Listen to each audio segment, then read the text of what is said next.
কথায় আছে প্রেমে পড়া বারণ, কিন্তু আমার সাথে ঘটেছিল এর উল্টোটা। দিনটা 4-5টা দিনের মতনই, কিন্তু একটু আলাদা। সূর্যের আলোক ছটায় মেঘগুলো চিকচিক করছে, মা হাতছানি দিয়ে ডাকছে আমাকে।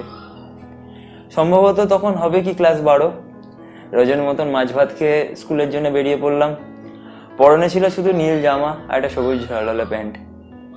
কিন্তু সেই দিনটা স্কুলের জন্য একটু যেতে দেরি হয়ে গেল। শুরু হয়ে গেছিল প্রার্থনা, তাই দেরি না করে ক্লাসরুমে ব্যাগটা রেখে প্রার্থনার জন্য সোজা ছুট দিই। কিন্তু আমি সফল হলাম না, কেন তখন প্রার্থনা শেষ। আমি ক্লাসে যাওয়ার জন্য উল্টো দিকে ঘুরবো, ঠিক তখনই আমার মনটা ইলেকট্রিক শকের মধ্যে চিক করে উঠলো। দেখি একটা বয়স সম্ভবত 15 মেয়ে দিকে আসছে। আমি ভাবলাম হয়তো নতুন ভর্তি হয়েছে ক্লাস 11। কিন্তু কেন জানি না আমার মনটা সুনামির ঢেউয়ের মতন তাল হয়ে উঠলো। হ্যাঁ, আপনি ঠিকই ধরেছেন, আমিও প্রেমে পড়েছিলাম, যাকে ইংলিশে বলে লাভ এট ফার্স্ট সাইট। কিন্তু তাকে কোনোদিনও আমার বলার সাহস হয়ে ওঠেনি। শুধু জানিয়েছিলাম আমার বন্ধুদের জানানোর পর আমার শুধু উত্তর এসেছিল, যা প্রপোজটা করেই ফেল। কিছুদিন ভাবলাম, প্রথম প্রেম, বুঝতেই পারছেন তো মনের অবস্থা কিরকম। কি বলবো, সে কি ভাববে, তাহলে চড় মারবে না তো। মনে হাজারটা প্রশ্ন ঘুরতে থাকো, যার উত্তর কোনো বইতে এখনো পর্যন্ত লেখা নেই। আরো কিছুদিন ভাবার জন্য টাইম নিলাম, তারপরে একদিন স্থির করলাম যে বলেই দেবো। সে দিনটা ছিল 15 জানুয়ারি 2015। আজ তাকে বলবোই। আজ আমার মনে সমস্ত সুনামির ঢেউ যেন শান্ত করে দেবো। ওকে ডাকলাম, ও এলো। আমার সামনে এসে দাঁড়াতেই আমার বুকটা যেন কেঁপে উঠল। যা মনে করেছিলাম গেলাম সব ভুলে। তখন আমার বিপরীত দিক থেকে একটা শব্দ ভেসে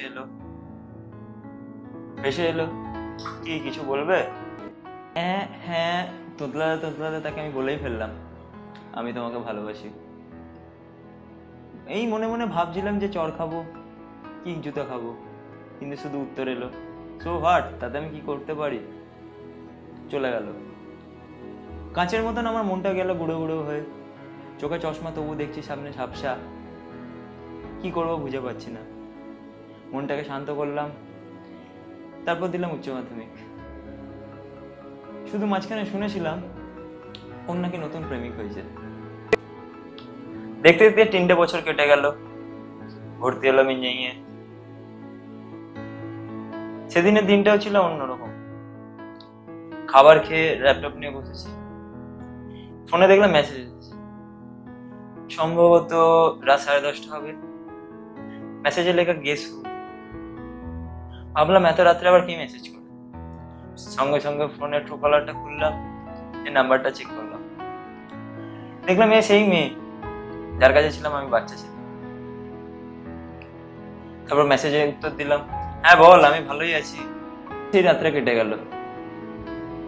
পরের দিন আমার মেসেজ করলাম, মেসেজে বললাম, হ্যাঁ রে, তোকে কি আমি কল করতে পারি? বললো হ্যাঁ। কল করে হ্যালো বলতেই বিপরীত দিক দিয়ে ভেসে এলো, হ্যালো। আমার মনটা যেন আবার সেই 3 বছর আগের দিনের মতন কেঁপে উঠলো। সেদিন থেকে এরকম করে ফোন, তারপর মেসেজ, 3টে মাস গেল কেটে। মাঝে মাঝে দেখাও করলাম। 3 বছর পর যখন প্রথম দেখা হলো, দেখলাম সে বেঁটে ছিল, বেঁটে আছে।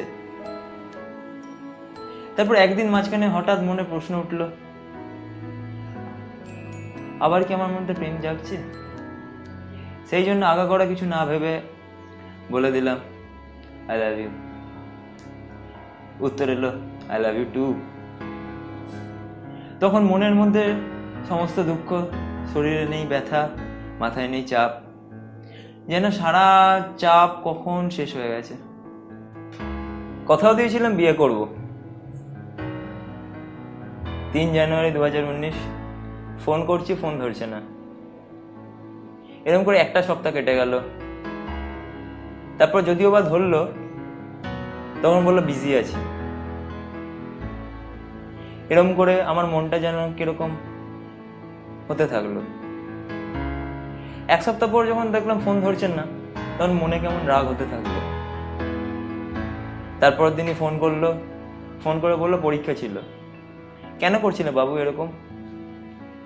আমি তখন মনটা আমার শান্ত হলো, যা কিছু হয়নি, পরীক্ষায় পড়ছিল। তার 2 সপ্তাহ পর ছিল তার জন্মদিন। ভাবলাম সবার আগে তাকে করব উইশ। সম্ভবত ঠিক রাত্রি 11:30 কি থেকে 12:30 অবধি তার ছিল ফোনটা বিজি। আমার মাথায় ধীরে ধীরে চাপছিল রাগ। তখন ফোন করে বললো বাড়ি থেকে কল এসছে, এখন কল করো না, বিজি আছি। আমি তখন রাগের মাথায় বললাম আর কোনোদিনও তোমাকে কল করবো না।